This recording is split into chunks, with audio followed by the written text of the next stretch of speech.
SMA ke luar negeri, kuliah ke luar negeri. Enggak, iya gitu sih, oke. Kalau bisa kerja ke luar negeri juga? Memang gitu tujuannya. Oh, iya. Kalau di USU sih dikonversi, Dikonversi. tapi aku pribadi milih untuk nggak konversi ke mata kuliah. Oh, boleh dipilih ya? Boleh dipilih. Ya. Jadi kalau menurut kakak perpustakaan kita yang sekarang itu sudah cukup atau perlu diimprove lagi? pribadi enggak sih, kalau dibandingin Ya. sama mereka ya. Cuman Ya. aku juga ngerti sih kan dalam proses kayak pembangunan itu ada perencanaan dan segala macam.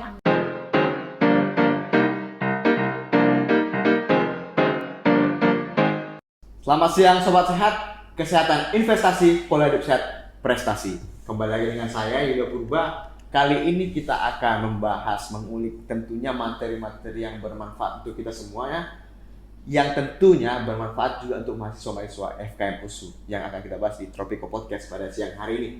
Nah, pada siang hari ini kita kedatangan bintang tamu lah kita bilang ya, tamu yang sangat spesial itu Kak Tresna. Selamat datang Kak Tresna.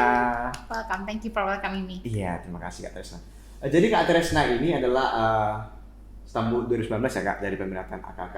Jadi Kakak ini baru saja mengikuti program ISMA ya Kak. Ya, ISMA, dan Kakak ini baru pulang dari UK teman-teman. Yeay. Ya, boleh Kak ceritakan kegiatannya di sana gimana? Aku mungkin bakal kenalin diri dulu ya di awal. Iya. Jadi, halo teman-teman, nama aku Tresna Sarvina. Aku anak FKM USU angkatan 2019 dan saat ini menjadi salah satu mahasiswa di peminatan AKK. Sibukannya belakangan ini aku mahasiswa, masih sibuk kuliah kayak biasa, kalian juga kuliah kan, kayak online dan offline, mixing in between. Terus belakangan mungkin kesibukan aku sekarang lagi jadi ketua tim untuk programnya wali kota. Jadi wali kota ada program sama Korea juga, Gwangju kemarin, jadi aku tim leadernya. Back to you again. Itu program apa kalau tahu Kak? Itu program memang kerjasama, jadi Gwangju sama Medan tuh punya kerjasama. Jadi memang kita kemarin ditunjuk langsung sama staff wali kota untuk nge-assign seperti kayak pertukaran culture dengan orang Koreanya. Jadi tapi online. Jadi aku jadi translatornya di situ. Oh, begitu ya Kak. Jadi ini apakah ada kaitannya dengan kegiatan yang barusan Kakak ikuti nggak? Ada sih sebenarnya, karena memang kalau boleh dipanjang lagi jawaban aku mungkin ya. Aku pernah ikut juga pertukaran waktu SMA ke Korea juga, dan itu emang salah satu programnya juga sama gitu. Jadi karena udah pernah ikut di SMA, ikut lagi kuliah ini. Jadi memang ya gitu, sama juga berhubungan karena exposure internasional kan. Ya berarti sejak SMA udah ada pandangan lah ya. Iya, kita sudah harus setuju ya, sudah harus membuat goal ke depannya ya udah. SMA ke luar negeri, kuliah ke luar negeri. Enggak, iya gitu sih, oke. Kalau bisa kerja ke luar negeri juga? Memang gitu tujuannya. Oh iya. Oke, Kak kalau boleh tahu nih kalau program ISMA ini Kak, kemarin kegiatan Kakak di sana tuh di UK ya Kak? Iya, di Skotlandia gitu. Skotlandia. Kalau boleh tahu Kak, itu kegiatannya ngapain aja sih? Kuliah, ya. Karena kan memang konteks ISMA itu adalah pertukaran pelajar, jadi memang kita dibiayai sama pemerintah, LPDP lebih tepatnya. Jadi ISMA itu program di bawah LPDP langsung, dibantu oleh Kementerian Pendidikan. Kita jadi mahasiswa di kampus-kampus dengan ranking yang bagus lah di luar negeri gitu. Jadi kita emang diberikan kesempatan untuk belajar dan menjadi mahasiswa di kampus-kampus di luar negeri tersebut. Ya, LPDP ini kan Kak, dia kayak lembaga penyedia beasiswa ya Kak, luar negeri kan. Kalau nggak salah, itu bedanya ISMA dengan beasiswa yang biasa di luar negeri itu gimana Kak? Kalau LPDP itu untuk S2, jadi S2. LPDP itu jarang buka buat S1. Tapi tahun ini setahu aku udah buka sih. Tapi kalau ISMA itu emang fokus untuk anak-anak yang sedang kuliah S1. Jadi kalau misalnya kalian adalah mahasiswa aktif di PTN dan PTS yang merupakan di bawah Kemendikbud, itu selama kalian sudah semester 4 sampai semester 6 kalian boleh gabung. Oh begitu Kak. Dan boleh ikut. Jadi kan Kakak mahasiswa FKM nih, peminatan AKK. Jadi waktu di ISMA kemarin Kakak tentunya tentang itu ya, atau berlainan?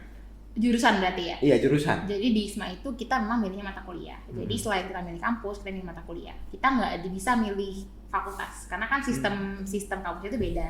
Kalau di kita kan FKM, terus ada FISIP, ada FKG gitu. Kalau di mereka itu FKM, FISIP itu berada di bawah satu sekolah namanya. Jadi fakultas sekolah, School of Social Science. Jadi kemana aku ngambil mata kuliah, 3 mata kuliah. Yang pertama itu Economic and Social History in Global Context. Terus aku juga ngambil mata kuliah Public Policy level 2A.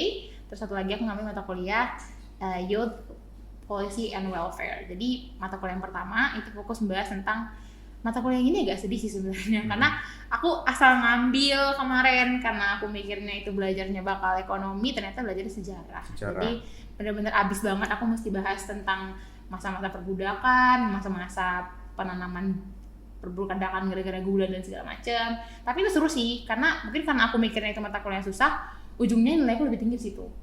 Aneh sih, tapi ya udah. Terus kalau mata kuliah yang kedua, yang public policy, itu membahas tentang kebijakan publik. Tapi kemarin waktu kita masuk ke kelas itu, pembelajarannya jauh lebih fokus membahas tentang ideologi, kayak ideologi feminisme, ideologi left, wing right, green light, dark, segitu lah pokoknya, yang membahas tentang ideologi-ideologi yang dipakai masyarakat dalam kehidupan sehari-hari gitu. Terus kalau mata kuliah yang ketiga itu yang menarik sih menurutku dan agak berhubungan dengan FKM karena membahas tentang kebijakan anak muda. Jadi bagaimana pemerintah itu bertanggung jawab atas kesejahteraan anak muda kayak gitu. Kalau dari Indonesia sendiri Kak, itu kan programnya itu kan dibuka ya untuk umumnya. Itu dari Indonesia sendiri ada yang bersama dengan Kakak nggak berangkat ke sana? Banyak ya? Jadi kan kemarin itu kampus aku tuh salah satu yang paling banyak minatnya. Jadi kemarin dibandingkan kampus lain, kampus aku tuh dari Indonesia yang anak ISMA-nya, ISMA Awardee yang di U of G itu ada 28 orang. 28 orang. Jadi memang kita dari kampus dari macam kampus, ada yang dari UI, ada dari UGM, ada yang dari ITB, ada yang dari Ivy League lah ya, ITB, UGM, ITB like always. Ada juga yang dari Universitas Malang, dari Negeri Malang, ada yang dari Negeri Jogja dan segala macam. Iya, oke. Makasih Kak. Jadi kan kegiatannya kan luar negeri nih. Tadi kan kita ngomong sebelumnya kita ke belakang. Kalau Kakak di SMA kan kemarin udah pernah keluar negerinya ke Korea. Mungkin kan teman-teman sini penasaran nih, gimana sih sebenarnya feeling lah ya, perasaan kita ya, pertama kali keluar negeri gitu, pertama kali, apakah kayak wah apa nih, gitu, negara kampung orang gitu kan? Gitu. Sebenarnya agak lucu sih karena waktu tahun 2018 tuh aku tuh bener-bener fans K-pop yang hardcore banget, sampai aku bikin bahasa Korea, bener-bener belajar bahasa Korea karena fans K-pop gitu kan, jadi mikirnya kayak harus bisa nih bahasa Korea sama opa gitu ya kan, jadi belajar bahasa Korea. Jadi pertama kali nginjakan kaki ke Korea emang awalnya kayak wah gini ya negara orang gitu, bersih, rapi, terus kayak orang-orangnya juga sesuai aturan gitu kan, very much different lah dengan di sini gitu kan. Cuaca juga sih yang paling krusial tuh cuaca, dan makanan juga beda. Kayak kita lihat di TV mungkin makanan Korea itu sangat-sangat pedas, tapi ketika dimakan tuh hambar gitu kan. Jadi benar-benar berbeda dengan istilahnya, kayak aku nggak tahu sih bahasa Indonesianya apa. Kalau orang Korea itu punya istilah namanya romang, it's like kayak romance yang kita punya tentang negara lain gitu. Tapi sebenarnya romang-romang yang aku punya itu gak terjadi di Korea gitu. Tapi kalau aku lebih highlight lagi waktu di UK, ada satu hal yang benar-benar pengalaman aku di UK yang membuat aku benar-benar kaget itu adalah bagaimana stigma yang aku punya terhadap UK itu benar-benar patah. Jadi ketika aku berangkat, of course karena aku berhijab, aku mikirnya kayak negara luar nih pasti sama orang hijab kan pasti rasis nih gitu kan. Terus kayak kita juga dengar di media juga, Boris menterinya UK kan juga terkenal rasis kan. Kemarin pernah ada kejadian di mana dia di call out karena dia racist. Jadi aku awalnya takut kayak aduh, will I survive gitu, bisa nggak sih aku bertahan sebagai orang Muslim di negara yang mayoritasnya nggak Muslim. Tapi ketika aku menginjakan kaki di Glasgow pertama kali, bahkan staf bandaranya namanya Muhammad kemarin. Jadi kayak wah, jadi aku langsung kayak ternyata menjadi Muslim di luar negeri itu nggak susah itu gitu. Ketika aku jalan-jalan juga keliling kampus banyak makanan halal, kampus juga selalu memprovide tempat sholat yang bagus dan bersih dan benar-benar bagus banget. Pokoknya tempat sholatnya juga adem, sejuk, kayak banyak sofanya gitu. Terus makanan juga gampang, makan halal juga gampang banget di sana. Bahkan Taco Bell, Jakarta tuh udah halal belum sih? Taco Bell belum nggak ya? Di sana udah halal. Subway juga udah halal di sana. Jadi makanan tuh benar-benar gampang. Jadi ketika orang mungkin awalnya mau join ISMA tapi takut kayak nanti di luar negeri kayak gini, ternyata enggak gitu. Benar-benar patah stigma yang aku punya di kepala aku. Jadi Kak, kalau misalnya waktu keluar negeri itu Kakak itu Korea, berarti Kakak udah paham dulu ya bahasa Korea gitu? Kalau yang Korea ya? Iya. Bahasa Inggris juga nggak sih? Asli, harusnya sih. Mana tahu kan setelah ada program ada pelatihan khusus dulu kan, mana tahu, nggak ada ya? Kalau Korea emang aku belajar sendiri. Otodidak. Berarti sampai sekarang masih ngerti nih bahasa Korea? Masih. Waduh, bisa diajarin nih guys. So K-pop. Oh, jadi kalau bahasa Inggris Kakak ada bimbel khusus atau belajar sendiri? Nggak ada juga. Jadi aku memang kalau Inggris itu aku cuma les waktu SD. Itu pun pelajarannya cuma A, apple, anchor, B, banana, B, bear gitu. Nggak pernah belajar yang kayak grammar, structure, and everything. Tapi yang benar-benar membuat misalnya bahasa Inggrisku tuh benar-benar elevate itu tuh orang aku. Jadi orang aku tuh dulu bisa Inggris karena ayahku anak HI, mamaku dokter gigi. Jadi memang di rumah itu kita nggak pernah dikasih pegang remote TV. Jadi orang tua aku tuh parenting mungkin ya bahasanya ya. Jadi dari kecil sampai aku usia SMP kita nggak boleh megang remote TV. Jadi yang boleh megang remote TV itu orang-orang yang dewasa di rumah. Jadi setelan TV itu mereka yang ngatur. Jadi dari dulu aku juga ingat waktu masih kecil, kalau misalnya aku dulu tinggal jauh sama orang tua. Jadi kayak orang tua aku tinggal di luar kota, aku tinggal sama kakakku di kota lain nih karena kerja. Ayahku sering tuh pulang ke rumah, mereka bawa ayahku tuh beliin kaset-kaset kayak film Disney. Zaman dulu kan belum ada Disney Hotstar ya, nggak kayak sekarang. Jadi zaman dulu kalau mau nonton Disney itu masih beli kaset. Ayahku beli kaset, dia puterin di kamar. Jadi kita nonton tanpa subtitle. Jadi benar-benar dipaksa dari dulu tuh harus belajar ngerti gitu. Jadi memang lebih ke exposure sih. Jadi memang dipakai bahasa Inggrisnya. Karena menurut pribadi pun kalaupun kita les bertahun-tahun, tapi kalau nggak dipakai juga nggak bakal berkembang gitu. Jadi memang kalau bahasa Inggris aku orang tua juga pakai, kakakku juga pakai. Jadi emang terbiasa dulu pakai bahasa Inggris namanya. Jadi kalau menurut kakak sendiri nih, bahasa Inggris ini kan memang kalau kita tahunya udah bahasa internasional ya. Jadi sebenarnya ya khususnya kita lah yang mahasiswa ini, yang di notabene-nya kaum intelektual ya, setidaknya harus paham bahasa Inggris. Jadi menurut kakak sendiri nih, di masa sekarang seberapa pentingnya untuk kita memahami bahasa Inggris? Meskipun nggak usah di mahasiswa sih, mungkin ada SMA, dan juga anak sekolah yang lainnya gitu. Kan karena kita ngerti nih globalisasi sudah makin ya, sudah terjadi perdagangan luar negeri, kerjasama luar negeri sudah terjadi banyak, jadi pastinya sangat penting. Jadi kalau menurut kakak sendiri bagaimana? Kalau ada kata lain selain penting di atasnya lagi, karena benar-benar sangat-sangat krusial sih. Karena gini, kita itu sekarang udah bukan lagi citizen of Indonesia, kita tuh udah jadi citizen of the world. Jadi dimanapun kita berada, kita tuh belongs to the world. Jadi bahasa utama yang pakai itu kan bahasa Inggris gitu. Jadi kita pergi pun kemana, pasti ada orang yang bisa bahasa Inggris. Dan itu tuh bahasa yang menurutku paling gampang dipelajari sebenarnya. Jadi makanya wajib banget sih, karena kalau kita lihat zaman sekarang, bahkan hal-hal simpel seperti HP misalnya, itu kalau kita beli, dia harus bahasa Inggris nggak sih? Kayak instructionnya, how to use it, dan segala macam. Terus juga misalnya hal simpel kayak ini aja, kalau kita kan kuliah itu tujuannya kan untuk kemudian setelah kuliah itu kita mendapatkan ilmu, bisa kita gunakan untuk mencari misalnya nafkah nih. Kita kan fokusnya pasti supaya kita bisa financially stable by ourselves, right? Gitu. Jadi kalau misalnya kita main-main ke LinkedIn, semua orang pakai bahasa Inggris. Job requirement semuanya pakai bahasa Inggris. Jadi kalau misalnya kita nggak bisa bahasa Inggris, gimana? Kayak mana kita bisa cope up with the world gitu dengan perkembangan yang benar-benar cepat, dan bahkan kita in the blink of an eye cepat banget kan perkembangannya, kayak aplikasi ini udah berubah lagi, aplikasi ini berubah lagi, yang IELTS berubah tiap bulan segala macam. Jadi emang kita juga harus mengikuti kecepatan dari perubahan itu dengan bahasa Inggris. Bahasa Inggris itu lebih kayak jembatannya aja gitu, lebih gampang to access that world gitu, karena dunianya luas banget gitu. Dan menurut aku cara terbaik untuk bisa mengeksplor dunia yang luas banget ini adalah dengan bahasa Inggris. Ya mungkin Sobat Sehat udah dibuka Kak Tresna ya, berapa penting dan seberapa berpengaruhnya sekarang bahasa Inggris ya. Dan kita tadi sudah disampaikan oleh Kak Tresna tadi bahwa dia belajar otodidak ya, nggak ada secara khusus ya untuk hari ini. Jadi sebenarnya kalau kita ada kemauan dan kita sudah mengerti tentang betapa pentingnya bahasa Inggris ini, ya mungkin sobat-sobat saya sekarang udah bisa kita memulai nonton TV ya kan, nggak terpilih pakai subtitle. Kan zaman sekarang juga Netflix, Netflix and chill kan anak zaman sekarang. Udah banyak lah istilahnya jalurnya. Udah banyak jalur. Jadi kalau ada yang bilang kayak aku nggak bisa bahasa Inggris tuh benar-benar aku kayak sangat-sangat denial, karena kayak udah banyak hal-hal yang bisa memberikan kamu ruang untuk belajar bahasa Inggris, tapi kamu doang nggak mau gitu. Bahkan orang memberikan itu secara gratis gitu. Like if you play TikTok kan, pasti banyak banget orang-orang yang kayak share tentang konten tentang grammar, share konten tentang pronunciation. Jadi hal-hal simple aja gitu, yang bahkan less than 1 minute gitu, tapi itu bisa berarti buat kita gitu. Ya, baik. Oke, sekarang kita kembali ke program yang diikuti oleh Kak Tresna, ISMA. Jadi Kak, kakak di ISMA ini selain berkuliah, apakah ada kegiatan lainnya Kak?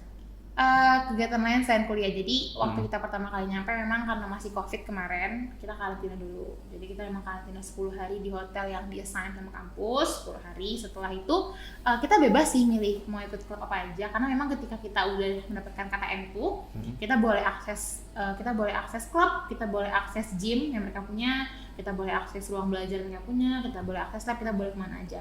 Kemarin sih kegiatan aku selain belajar di sana itu adalah aku ikut kayak organisasi juga, tapi lebih ke klub sih. Jadi mereka itu adalah visiting student bisa. Jadi University of Glasgow International Visiting Student, di mana kita itu mengawal teman-teman yang juga bakal datang ke Glasgow how to live in Glasgow. Jadi kita kemarin kayak aku jadi kayak mentor gitu. Jadi aku harus share konten tentang kehidupan di Glasgow, kehidupan di kampus kayak gitu. Jadi kemarin ada sempat kayak aku jadi pembicara waktu mereka nerima mahasiswa dari Amerika. Jadi mereka nanya kayak di sana tuh kalau keuangan mesti bikin kartu nggak sih? Atau cuma cukup pakai uang kas aja? Atau misalnya pakai aplikasi apa untuk kendaraan sehari-hari? Itu kita yang ngasih tahu informasinya kayak gitu. Jadi Kak, kalau misalnya kan ini ada program MBKM kan Kak? Iya. Kayak pertukaran pelajar kayak gitu kan? Iya. Mungkin ini mirip-mirip ya? Iya, tapi internasional. Internasional. Karena kan ada juga yang nasionalnya kan, Iya, pertukaran ada pelajar. juga. Jadi Kak, ini kakak yang berangkat ke UK yang program ISMA ini ada nggak dikonversi ke perkuliahan yang di USU? Kalau di USU sih dikonversi, Dikonversi. tapi aku pribadi milih untuk nggak konversi ke mata kuliah. Oh, Karena boleh dipilih ya? Boleh ya? dipilih. Jadi itu balik kita lagi kayak Ya. teman-temanku juga ada yang dia ujungnya digunakan untuk memperbaiki nilainya di semester lalu gitu. Ada juga temanku yang jadinya nggak skripsi gara-gara itu, karena juga ya nggak skripsi gara-gara keluar negeri. Boleh loh dicoba. Kalau aku kemarin aku karena aku punya adik di rumah dan dia autis, jadi aku nggak bisa terlalu tinggal di rumah lama-lama. Makanya aku bilang ke Bu Umi kemarin setelah konsul sama Bu Evi juga sama Bu Mana juga, aku bilang ya udah Bu, saya konversinya ke KKN. Jadi aku nggak KKN, nggak PBL, nggak RKP, tapi aku tetap ngulang semesternya gitu. Oh, berarti konversi bisa dipilih gitu ya? Bisa dipilih kalau di FKN. Tapi kalau di kampus lain, kalau nggak salah di FISIP tuh kemarin temanku yang dihukum sama di FISIP dihukum sama di Fasilkom DAI, mereka langsung konversi nilai. Jadi beda-beda tergantung fakultas. Bicara tentang kita kampung orang lain istilahnya Kak, pasti kan ada situasi keadaan yang berbeda. Nah, kita ini datang ke kampung orang membawakan budaya kita. Apakah ada ya hal-hal yang bisa kita tiru dari sana Kak? Khususnya perkuliahan lah gitu. Mungkin bagaimana sih situasi perkuliahan di sana, pendidikannya bagaimana, dan jika kita bandingkan di USU khususnya di FKMK, apakah ada yang seharusnya bisa diadaptasi untuk peningkatan kualitas FKM itu sendiri Kak? Aku udah pernah bilang sih ini sama Bumi juga. Jadi satu hal yang aku harapkan itu adalah ruang belajar sebenarnya. Jadi di Glasgow itu di kampusnya terutama mereka punya perpustakaan 10 lantai. Ya. Dan itu memang banyak banget kursi, meja, ruangan yang bisa disewa. Dan mereka kemarin tuh sempat mereka juga bikin gedung namanya itu aku lupa nama gedungnya apa. Oh, James McEwan Building, itu memang study space. Jadi itu ada 6 lantai yang emang isinya cuma buat belajar doang.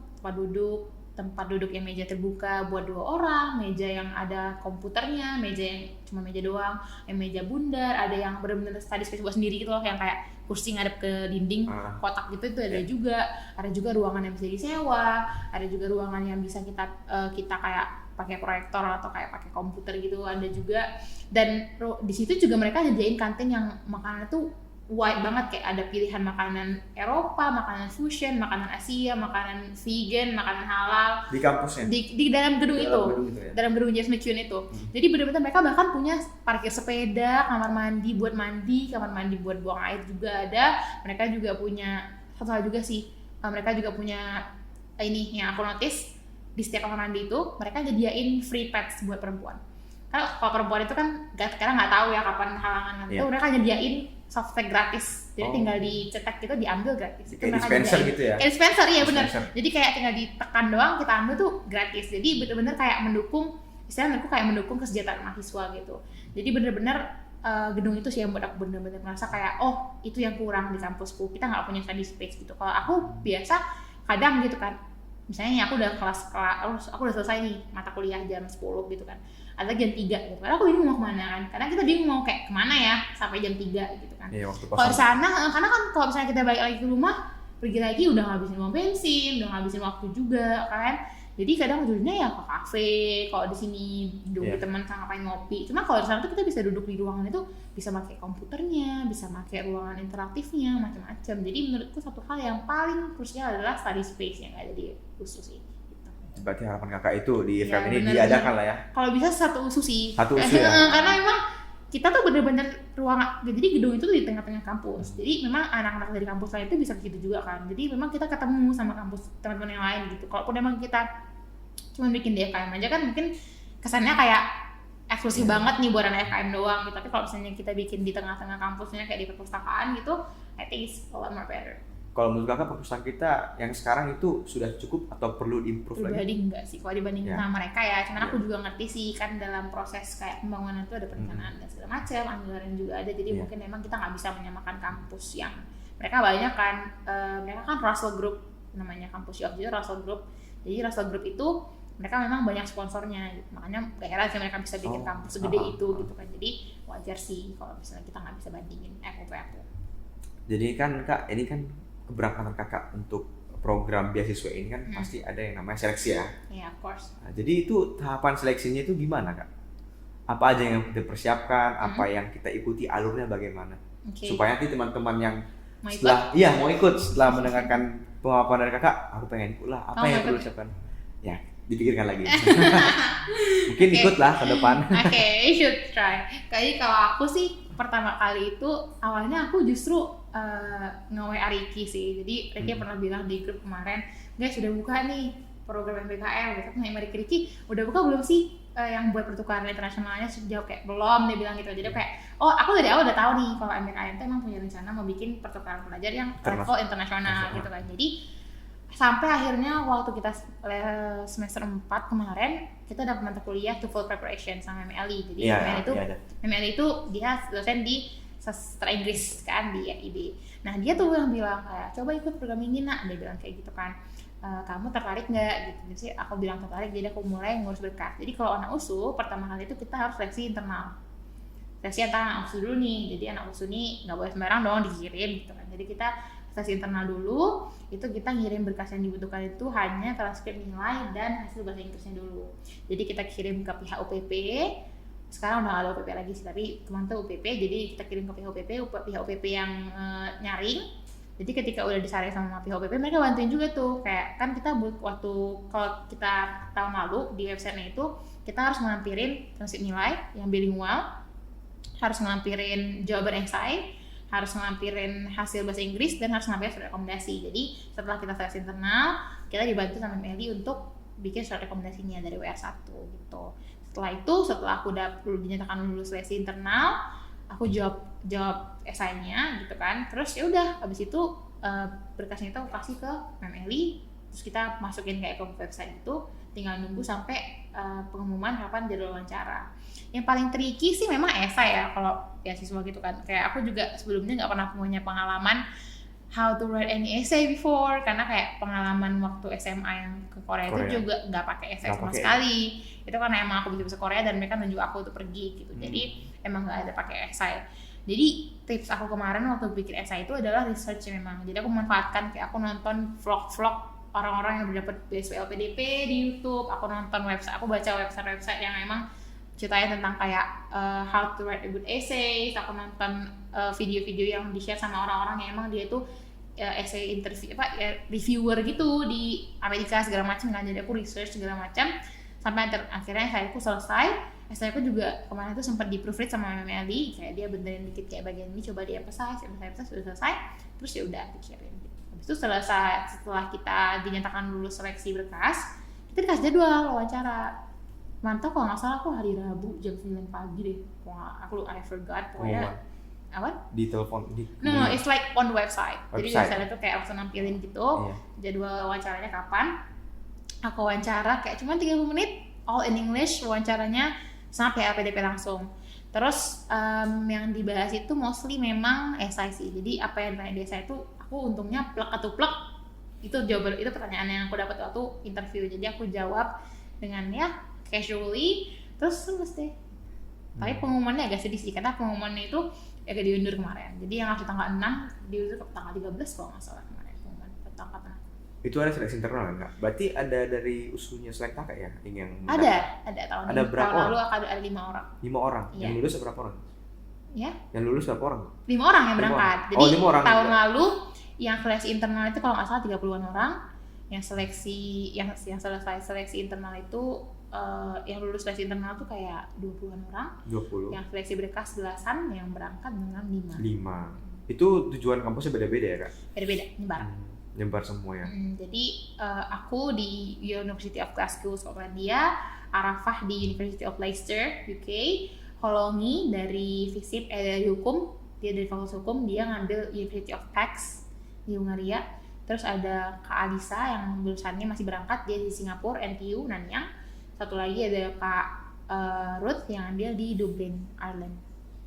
Berarti masih ada yang di sana juga masih Satu orang lagi yang ya. angkatan aku kemarin, Kak Alisa di Singapura. Karena memang kemarin tuh waktu angkatan aku, orang-orang yang awardee yang lulusnya tuh ke Korea, ke Jepang, dan negara-negara Asia itu agak diundur karena negaranya menutup border.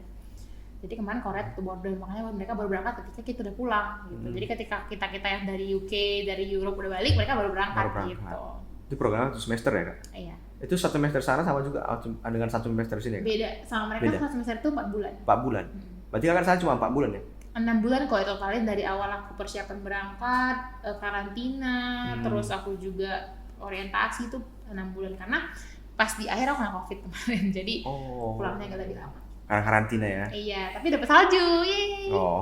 Bersyukur juga sih. Ya, jadi kan Kak berarti ini kegiatan ISMA Kakak ini udah dari awal Kakak peter-peter lah ya istilahnya. Iya, udah. Iya gitu. Ini ada cara ini. Gitu. Jadi Kak motivasi lah mungkin ya. Wow. Untuk penutup lah ini untuk teman-teman yang sekiranya ingin ataupun belum ingin, mungkin ada motivasi dari Kakak bagaimana sebaiknya kita ini sebagai mahasiswa yang notabene-nya kaum intelektual yang harus berprestasi gitu Kak. Mungkin bisa sampaikan pada teman-teman Kak. Sebenarnya aku jarang sih ngasih motivasi ke orang juga karena menurutku kayak setiap orang pasti kalau bukan dari dirinya sendiri, diri orang juga nggak bakal gerak kan istilahnya. Tapi program BKM itu luas, nggak cuma ada ISMA, ada juga program magang, ada juga program studi independen, ada juga yang diikuti sama senior kita kemarin Bang Dodi, dia ikutnya yang program pemuda apa aku lupa namanya, yang dia dikirim ke daerah Kalimantan dan Sulawesi aku lupa. Jadi itu benar-benar kayak itu menurutku programnya LDFKM banget sih. Jadi lebih kayak gini, aku ngerasa satu hal yang aku notice dari anak kuliah itu adalah mereka cenderung nggak tahu akhirnya mau ngapain. Kamu setelah tamat mau ngapain? Palingnya ya kerja ya kan? Iya kan, tapi belum tahu tuh kerja gimana ya jalurnya, gitu kerjaan apa ya, gitu kan. Jadi satu hal yang aku notice adalah banyak banget dari kita tuh yang nggak bikin plan. Kita nggak pernah punya rencana kayak aku besok tuh terserah deh mau ngapain, nanti cari kerja ya udah deh, nanti dapat di situ suka hati lantas itu gitu kan. Nah satu hal yang menurut aku tuh nggak ada itu, jadi cenderung kita nggak punya plan kita mau ngapain ke depannya gitu. Aku pribadi dari awal sudah punya plan, memang aku pengen melanjutkan kuliah ke luar negeri S2-nya, kemudian gabung ke NGO, kalau bisa WHO dong, kita nggak mau setengah-setengah kan. Aku pengen ke WHO atau ke NGO lain atau misalnya kerja di UNHCR atau UNDP. Jadi memang dari awal sudah dibikin plannya. Makanya menurutku pribadi adalah gini, try to coba untuk menentukan what do you want ke depan dulu. Karena dengan kita udah menentukan what do we want, kita bisa bikin jalurnya. Karena menurutku pribadi, kalau emang nih aku pengen kerja yang kantoran Kak, aku pengen kerja yang emang kayak SCBD kind of life gitu ya, kayak pakai lanyard atau apa gitu, ya udah coba magang gitu. Dari sekarang coba magang. Jadi lebih ke arah aku nggak mau force everyone to join ISMA, karena aku ngerti sih ada orang-orang yang emang fokusnya itu nggak ke situ. Tapi kalau emang fokusnya kayak aku yang mau lanjut studi di luar negeri, karena emang studi di luar negeri seru banget ya, sekalian jalan-jalan juga, selain kita bangun channel juga ketemu sama PPI. Menurutku kalau emang dari awal niatnya sudah lain, misalnya kayak emang dari awal mereka ingin jadi kayak orang yang profesional kerja di kantoran atau emang pengen kerja di lapangan, itu depends on you. Makanya motivasi aku lebih ke kayak know yourself more first. Jadi kayak is this really what you want? Gitu. ISMA emang memberikan aku pengalaman yang benar-benar worthy banget sih. Kayak aku bisa ke luar negeri, dibiayain sama negara juga kan. Aku bisa ke London kemarin, aku juga ke Edinburgh, aku juga ke Isle of Skye. Aku benar-benar ngeliat gimana negara yang selama ini cuma aku tengok di TV, aku lihat di mataku sendiri gitu kan. Aku lihat kayak tempat-tempat syuting film, kayak syuting film James Bond, aku lihat kemarin tempat syuting film Sherlock Holmes, aku lihat juga tempat syuting film Spider-Man, aku lihat juga. Jadi memang benar-benar memberikan kita kesempatan untuk explore the world gitu kan. Tapi tetap balik lagi ke diri sendiri, kayak is it really what you want gitu. Karena benar harus fokus, karena persaingan di dunia ini gede banget gitu. Kayak kita imagine aja gitu, kita nih berdua sekarang, kita naik KM gitu kan. Aku bakal lulus mungkin let's say 2022 gitu misalnya, atau 2023 misalnya gitu, aku bakal lulus gitu kan. Kampus KM nggak cuma USU, USU juga punya KM, UISU juga punya KM, UI juga punya KM, Undip juga punya KM. Bayangin dalam setahun itu ada berapa orang yang mempunyai gelar SKM itu, gitu kan? what makes you different from them gitu. Jadi itu yang harus dipikirin. Jadi dari sekarang harus dipikirin what do you wanna do, what do you wanna gain, apa yang kita capai, apa yang kita lakukan in order to membuat kita beda dari orang lain. Kita harus punya Spesial, value. spesial Iya, kita ya. harus punya value. Kan kita nggak mungkin kayak orang-orang zaman sekarang aja tuh sering kan yang kayak kita merasa kayak aduh gue cuma FKM sini bukan FKM UI misalnya gitu kan. Jadi menurut aku mending dari awal dari sekarang itu harus dipikirin dari situ. Ya, terima kasih Kak Tresna. Kenapa? Oke. Jadi itu sedikit banyak pembicaraan kita tentang Kak Tresna, tentang kegiatannya di UK, apa saja, dan juga banyak sekali motivasi dan pelajaran yang bisa kita dapatkan dari Kak Tresna. Terima kasih Kak atas waktunya Kak Tresna. Oh iya, tadi Kak Tresna bilang bisa bahasa Korea kan sampai sekarang. Oh my god. Ya. Jadi mungkin kita penasaran nih, mau dengar Kak Tresna bahasa Korea. Coba kita nanti saya kan bikin kali penutup nih. I don't know, I don't think I can translate that, Ah. but lebih ke bahasa Korea yang aku bisa itu nggak bahasa Korea yang jago banget, Yeah. tapi lebih ke kayak kayak percakapan yang simple aja. Jadi Yeah. kalau aku suruh translate kamu, kayaknya aku bakal nggak tahu sih. Kalau gini Kak misalnya bilangkan salam sehat sampai jumpa gitu. No, I don't know how to say that. Oh, mungkin kalau untuk kabar perpisahan gitu misalnya sampai jumpa gitu. I think I can do that. Oke. 지금까지 Tresna였습니다. 감사합니다.